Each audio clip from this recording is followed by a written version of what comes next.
My name is Grace Carter. I'm 32 years old, and last Christmas my own brother stood up from the dinner table, grabbed two bulging black trash bags, and threw them right at my feet like I was the garbage pickup.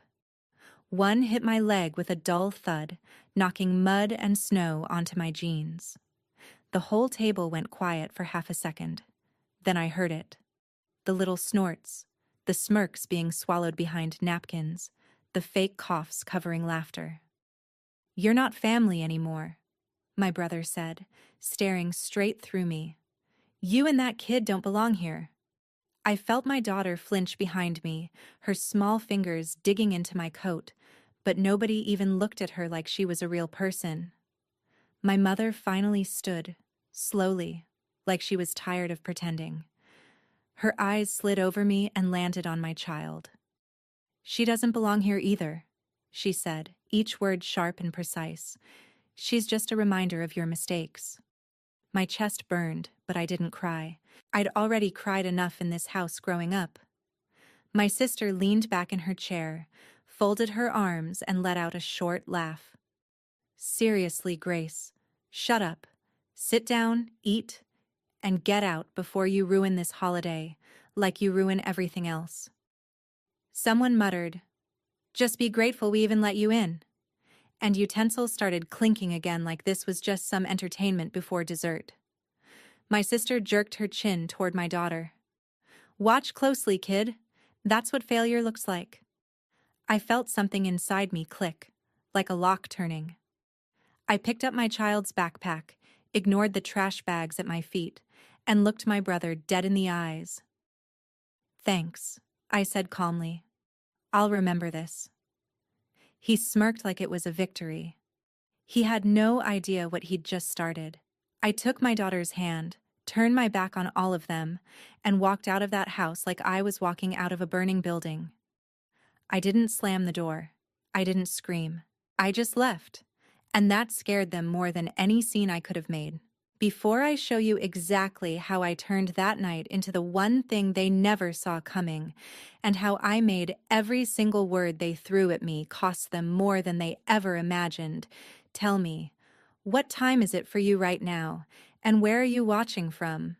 I really want to see how far this perfect family Christmas story is about to travel. The second the cold air hit our faces, my daughter squeezed my hand. "Are we in trouble?" she whispered.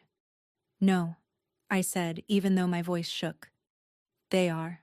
We walked to my old beat-up car, the one they'd mocked in the driveway, and I buckled her in with fingers that wouldn't stop trembling.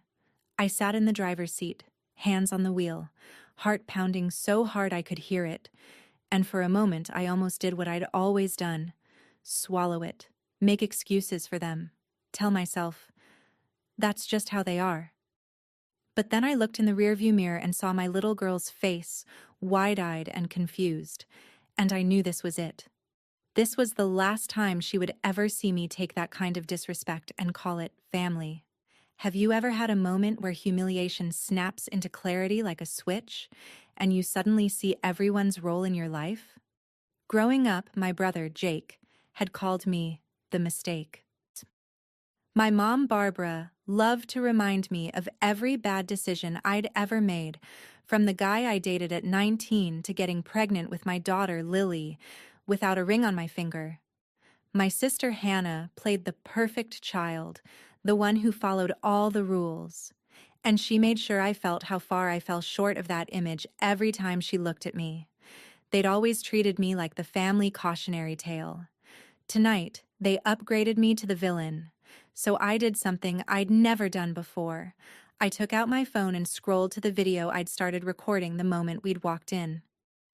I'd hit record out of pure instinct, thinking I might need proof one day that I wasn't crazy, that it really was that bad. There it was. The trash bags, the lines about not belonging, my mother calling my daughter a mistake, the sound of their laughter. My stomach turned, but another feeling rose above the nausea. Power. I pressed play with the volume low so Lily wouldn't hear it again, but I watched their faces on the screen like I was watching strangers. "Mom?" Lily said softly from the back seat. Do they hate us? My throat tightened. This was the question I'd been dodging my whole life, just in different words. They don't hate you, I said carefully. They don't even know you, and they don't get to decide who we are. I pulled the car out of the driveway. In the rearview mirror, I watched the house shrink behind us. White lights, big wreath, the image of a cozy Christmas postcard that hit a rotten core. "Where are we going?" she asked. "To a hotel tonight," I said. "And then, we're going to build something they can never touch." My phone buzzed with a text from my best friend Claire. "How's Christmas at the farm? Surviving?" I took a deep breath and typed back, "You're not going to believe this. Call?" 5 minutes later, I was parked outside a cheap roadside motel, Lily dozing in the back seat, and Claire's voice filled my ear. I told her everything, fast and flat, like I was reading a police report. The trash bags, the words, the way they laughed, the way my mom looked at my child, the way I walked out. "Grace," she said slowly, "this is abuse, just with tinsel." "It's just them," I started, then stopped, because hearing myself say just them felt like choosing them over my daughter. "You recorded it?" she asked. "Yeah." "Good," she said. "Because if they want to treat you and your kid like trash, then it's time the world sees what's really inside their pretty little Christmas postcard. You don't have to take this lying down anymore." I stared at the blinking red vacancy sign and felt something settle inside me. I wasn't just hurt, I was done. "You know the family business is everything to them," Claire reminded me. "Jake's always bragging online about the perfect Christmas tree farm, perfect family, perfect life. What if you use the one thing they care about most against them?" I looked down at my phone, at the frozen frame of Jake holding those black bags, and thought, for the first time, I have proof. And for the first time, I'm not afraid to use it. The next morning, Lily sat cross-legged on the motel bed eating dry cereal from a paper cup, cartoons flickering on the TV. I sat at the tiny desk, staring at my laptop, the recording open on the screen. The easy option would have been to delete it and pretend last night was just another painful memory to bury. That's what my family always counted on. That I'd be too scared, too loyal, too desperate for crumbs of love to ever push back. But I thought about Lily asking if they hated us, and about how many years I'd spent wishing my own mother would look at me and see a person instead of a problem to manage. What if I stopped wishing? What if I started fighting? First, I made a copy of the video and backed it up in 3 different places: cloud, external drive, email to myself. Then I opened a new browser tab and searched Christmas Tree Farm, Carter Family Town Name articles. Pages and pages came up. Local news segments, glowing reviews, posts about the most wholesome family-run farm for the holidays. There they were, Jake grinning for the camera, my mom arranging garland, my sister handing out cider. Perfect. So perfect it almost made me laugh. They'd turned their image into a brand. And brands can be broken. Claire called again. "Did you sleep?" she asked. "Not really," I admitted. "I've been reading about them like they're strangers. It's like my childhood got rewritten into their marketing copy." "Good," she said. "You need distance to see the whole picture. What's their weakest point?" I thought about it. My brother's ego. My mom's obsession with what people think. My sister's social media presence. But underneath all that, the farm, that land, that story of 3 siblings running Dad's legacy together. Money and reputation, I said. They care more about those than about any actual person. "Then that's where you hit them," Claire replied. "But do it smart. Don't just post the video and start a war you're not ready for. Find out exactly what they owe you first." That's when I opened a folder I hadn't let myself look at in years. Old legal documents, emails from the lawyer who'd handled my father's estate. My dad had loved that farm, but he'd also loved pretending everything was fair when it wasn't. The will had said the property would be divided among the three of us, but when I got pregnant with Lily and refused to marry her father just to fix my image, my mom had convinced me to sign some papers, so it would be easier to manage things while you're figuring your life out. I'd sign them at the kitchen table, a pen in one hand, a baby monitor in the other. Back then, I trusted her. Back then, I still believed family meant protection. Now, reading those scanned documents, I saw exactly what I'd done. I'd given up control of my share temporarily, except the word temporary never appeared. Control had been reassigned in perpetuity to my brother as primary manager, with my mom as co-signer. My name was barely more than a footnote. "You were 24, Claire said when I sent her screenshots. They knew exactly what they were doing. Anger throbbed behind my eyes. They stole my inheritance and then threw trash bags at me for showing up to the house that helped pay for this whole image. "So you hit back in two ways," she said, "legally and socially. Lawyer up. And when the time is right, let people see what their perfect Christmas looks like behind the scenes." That thought scared me. Putting this out there would mean exposing my own humiliation too. But then I asked myself the question I'd avoided for years. If I keep protecting their reputation, who's protecting my daughter? I found a local attorney who specialized in family and property law and sent an email with the subject line, "Urgent. Possible coercion and fraud in inheritance documents." I attached the files. Then, with my heart pounding, I opened a blank account on social media under a handle that didn't use our last name. I uploaded a still frame from the video, just the trash bags at my feet, no faces yet, and typed, "Ever been treated like trash by the people who are supposed to love you the most? Yeah, me too. Wait until you hear what my family said when I showed up for Christmas with my kid." I didn't hit post. Not yet. Instead, I saved it in drafts. This wasn't just about revenge. This was about timing. I wasn't going to blow up their brand with a scream. I was going to dismantle it piece by piece, the way they'd dismantled my confidence for years. And the next Christmas season, when their business mattered most, they were going to learn exactly what it felt like to be on the wrong end of family. 6 months later, summer heat baked the town I'd sworn I'd never move back to. But there I was, 2 streets away from the main square, signing a lease for a small, run-down storefront. "You sure you want this?" the landlord asked, eyeing Lily as she colored quietly at a corner table. "It needs a lot of work." "So do we," I said with a half smile. "We'll manage." I'd gotten a job I could do remotely for a marketing firm in the city, and between that and some savings, I could afford the rent if I was careful. On paper, it was just an office. In my head, it was the command center for the quiet war I was about to wage. My attorney, Mark, had responded to my email with strong words. "You have a case, but it will take time. They will fight dirty. Are you prepared for that?" I was. I was more prepared for that than for another Christmas pretending everything was fine. He'd started digging into the property documents, the tax records, the way Jake had used the farm as collateral for loans to expand the experience, hay rides, hot cocoa stands, Instagrammable photo zones. All of it cost money. All of it relied on the story of the loving family business. At the same time, my anonymous account started to grow.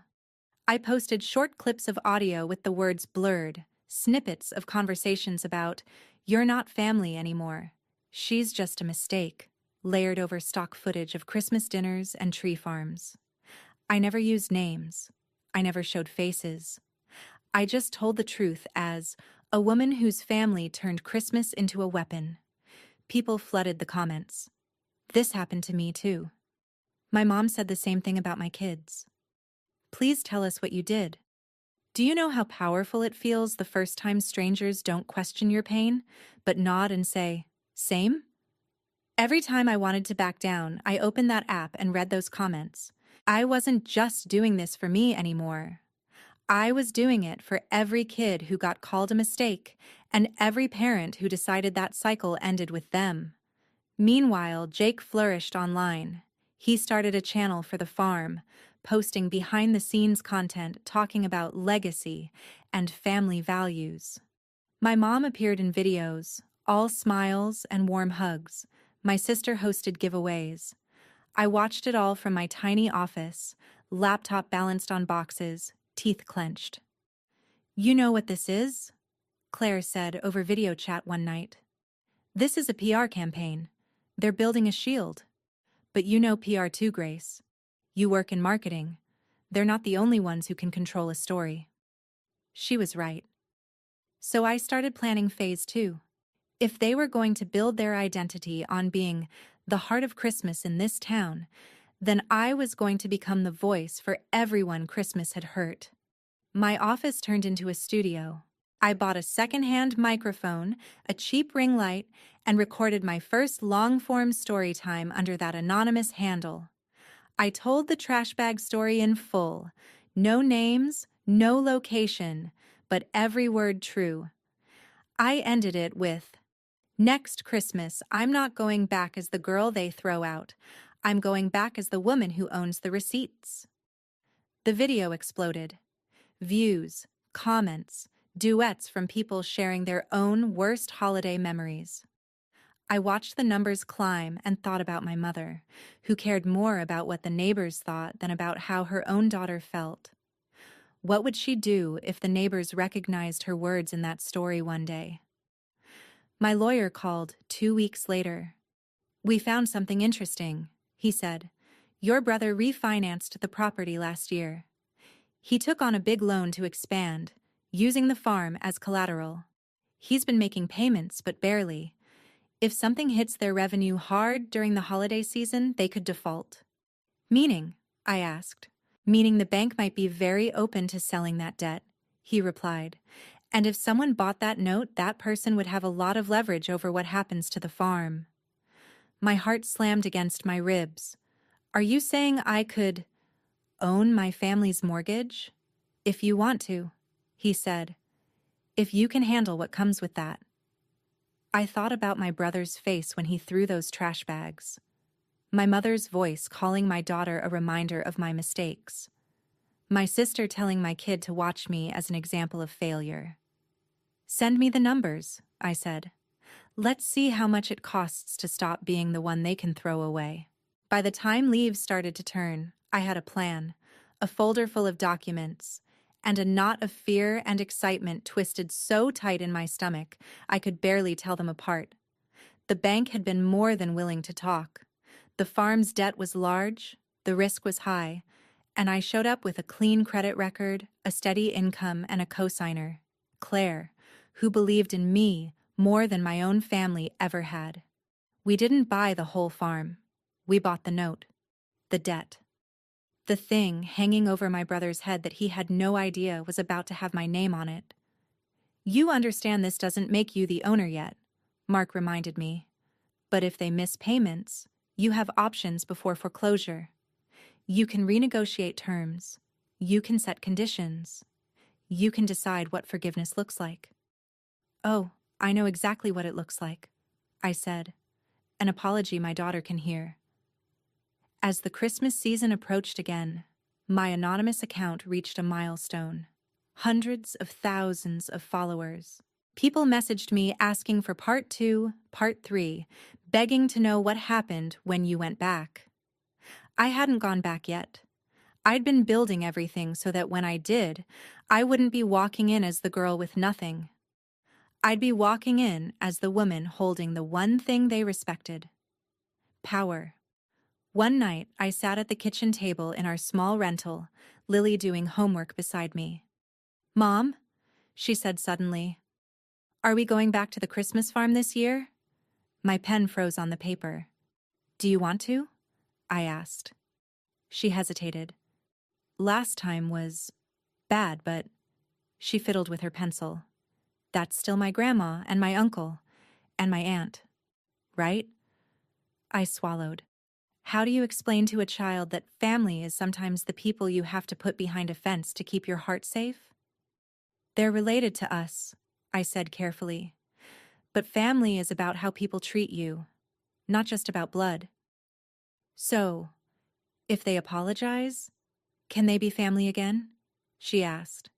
Maybe, I said honestly. But this time, we get to decide what's okay and what's not. Not them. She nodded slowly, processing. Will they say sorry? She asked. If they want to keep their precious Christmas, I thought. Out loud, I just said, we'll see. 2 weeks before Thanksgiving, I received an automated email. Carter Christmas Farm Season Launch Event. Join us for our biggest year yet. I snorted. Biggest year yet. They had no idea. I bought 2 tickets. On the morning of the event, I dressed Lily in her warmest coat and knitted hat and pulled on my own jacket, hands shaking as I zipped it. My phone buzzed. It was Mark. Everything's in place, he said. You're current on the note. They're technically in good standing, for now. But you have every right to visit the property, and you have every right to request a meeting as the holder of their debt. And if they throw trash bags at me again? I asked dryly. Then we move up the timeline, he said. But remember, your goal isn't to destroy the land, it's to reset the balance. Claire texted next. You got this. Remember, you're not going as the broken daughter. You're going as the woman who owns the leverage. Walk like it.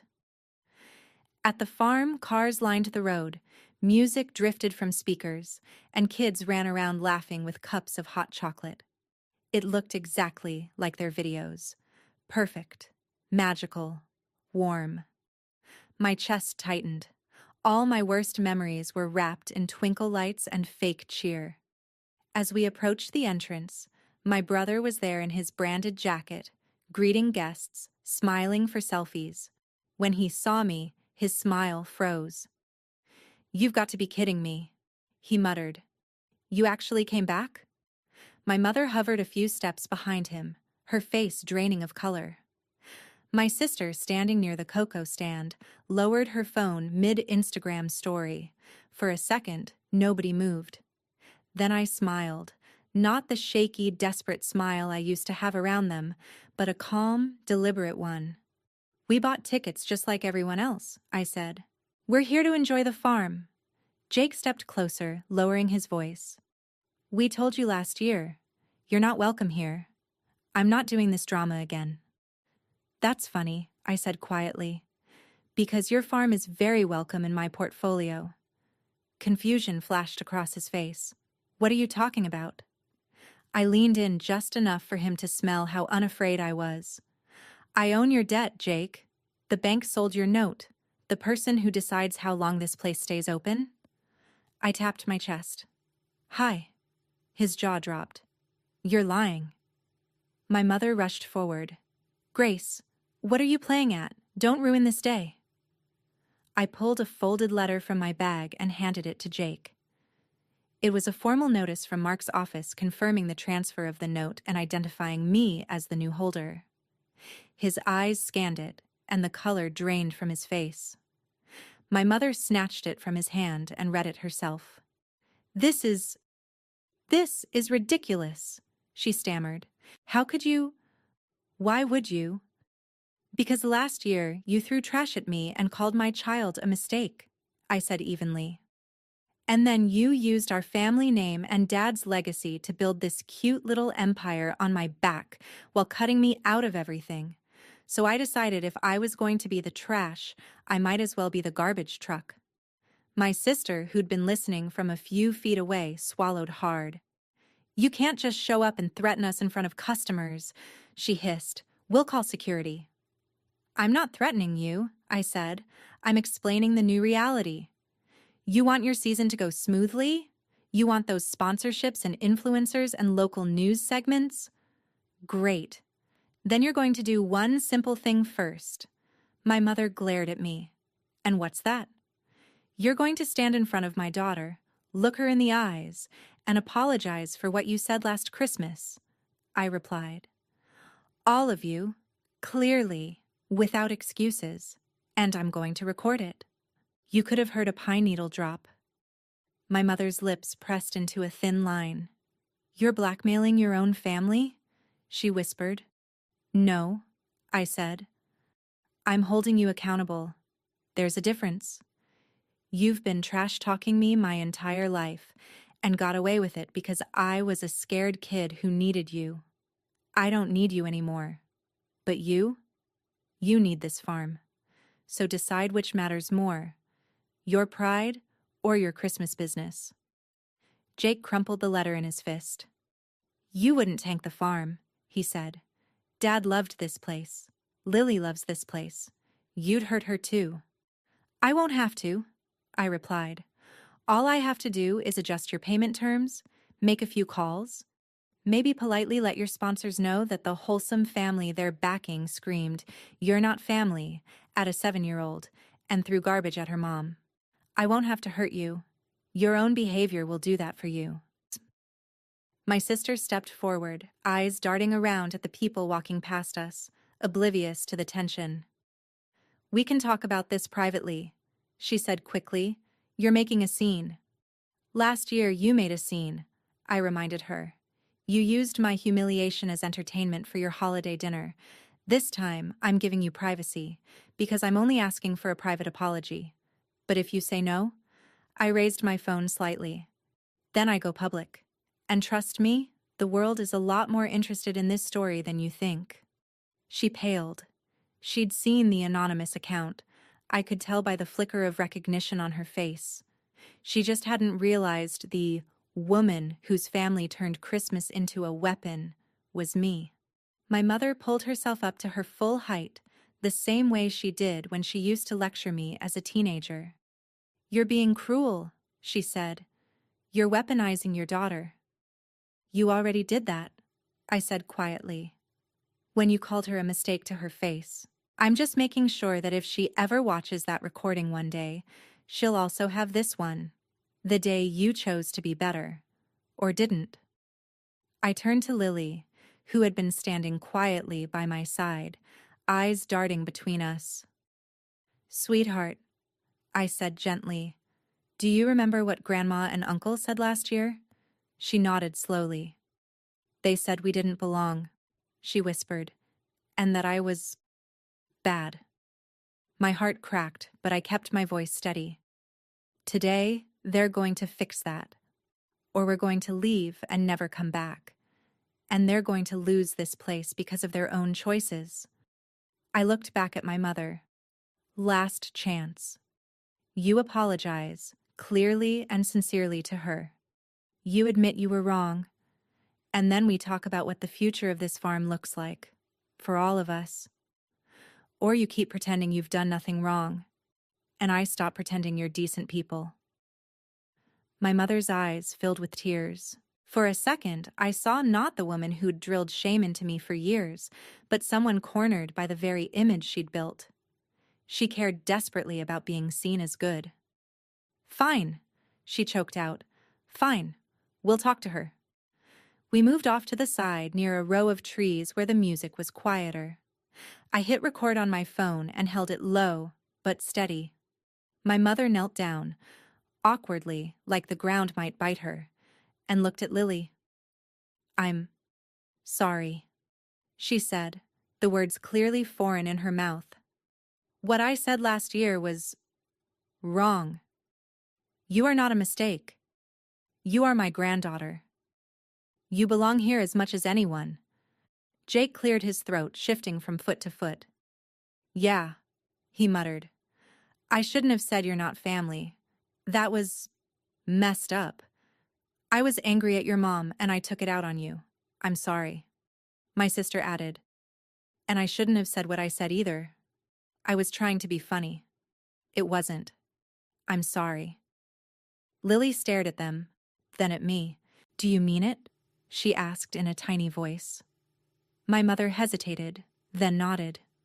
Yes, she said, and for once I believed she at least wanted to mean it. I stopped the recording and slipped the phone into my pocket. Good start, I said. But an apology is step one, not the finish line. Jake scowled. What more do you want? Consequences, I said bluntly. You don't get to treat me like trash for years and then act like a single, sorry, resets the clock. Here's what's going to happen.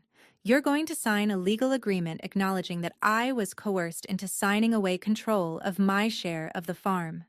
You're going to restore me as an equal partner, with voting rights. You're going to commit a percentage of this season's profits to a fund in Lily's name for her future. And if you ever speak about her the way you did last year again, I will go public with everything. Names, faces, recordings, documents. And I will not stop until every sponsor, customer, and local news station knows exactly who they're dealing with. My brother swore under his breath. You're insane. No, I said. I'm done being your scapegoat. If you want to keep this place, you're going to learn what real accountability feels like. Mark had already drafted the documents. All they had to do was sign. My mother looked at the lines, the clauses, the consequences spelled out in black and white. You're taking everything, she whispered. No, I answered. I'm taking back only what was mine. The rest? I shrugged. The rest is the bill for all those years you thought I'd never stand up. They signed. Of course they did. Pride is loud, but fear is louder, especially when it smells like foreclosure and public scandal. We met in the farm's cramped office, away from customers and carols, while Lily sipped cocoa outside with Claire, who'd driven in to be there for moral backup. My mother's hand shook as she put pen to paper. Jake's jaw was clenched so tight I could hear his teeth grinding. My sister avoided my eyes completely. There, my mother said sharply, sliding the documents back to Mark. Is that enough blood for you? This isn't blood, I said. It's ink, and for the record, if you'd treated me and my daughter with basic respect, we wouldn't be here. Mark gathered the files, satisfied. Congratulations, he said to me. You're now an equal owner of Carter Christmas Farm with decision-making authority. The words washed over me. All the nights I'd lain awake thinking I had no power, that I was permanently stuck in the role they'd cast me in, the failure, the burden, the mistake. Now I was the person who could decide whether this place survived. Outside, the sky darkened, and the Christmas lights flickered on. I stepped out of the office into the crisp air, feeling the weight of the keys in my pocket. Not just to the office, but to my own narrative. Lily ran up to me, cheeks pink from the cold. Are we okay? She asked. We're better than okay, I said. We're not just visitors anymore, we're owners. Her eyes widened. Like, this is ours? Part of it, I said. Enough of it that nobody can ever tell us we don't belong here again. She grinned, then frowned a little. Does that mean we forgive them? That question sat in the space between us, heavy and complicated. Inside the office, my mother and siblings were probably already rewriting the story in their heads. How I'd forced them, how I was ungrateful, how they were the real victims. People like them never give up a lifetime of excuses in one afternoon. Forgiveness is a process, I said slowly. You know how we learn to stand up for ourselves this year? They have to learn their own lessons too. I'm not going to forget what they did. I'm not going to pretend it didn't hurt. But I am going to make sure it never happens again. To us, or to anyone else here. Over the next weeks, I used my new authority. I changed policies. No more under-the-table pay for seasonal workers. No more family discount for relatives who treated employees like servants. We started a No One Spends Christmas Alone program, giving free trees and tickets to foster families, single parents, and people estranged from their relatives. Every time my mother complained that it ruined the exclusivity, I reminded her that exclusivity is what almost ruined me. Online, my anonymous account finally told the full story. This time, I posted the video. Faces blurred, voices distorted, but the words ringing clear. I followed it with a second video where I sat in my little office, unblurred, unfiltered, name on the screen. Hi, I'm Grace. I'm the girl from the trash bag story. And last year my family said my daughter and I didn't belong at Christmas. This year I own part of their Christmas business. This is what happens when you stop begging for a seat at the table and build your own chair. The response was overwhelming. People didn't just watch. They shared, stitched, commented, cried. Some recognized the farm in the background anyway. Whispers started in town. I heard my mom was mortified. I heard my brother was furious that people knew he'd thrown trash at me. I heard my sister was scrambling to pivot her online presence into healing and growth. Not my problem. The only opinion I cared about was the little girl who now walked onto that farm with her head held high. On Christmas Eve, as the last customers left and the snow began to fall in lazy flakes, I stood at the edge of the property, looking at the lights glowing softly against the dark. My mother approached, wrapped in her heavy coat, looking older than I remembered. "You've changed this place," she said quietly. "Maybe," I answered, "or maybe I just stopped letting it change me." She hesitated. "I don't know how to fix all of it," she admitted. "I don't know how to undo what I did to you." "You don't," I said. "You can't. You can only decide who you're going to be now. For me, for Lily, for yourself."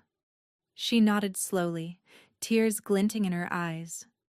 "Do you hate me?" she asked. I thought about the girl I used to be, the one who would have rushed to reassure her, to make her feel better about the pain she caused. That girl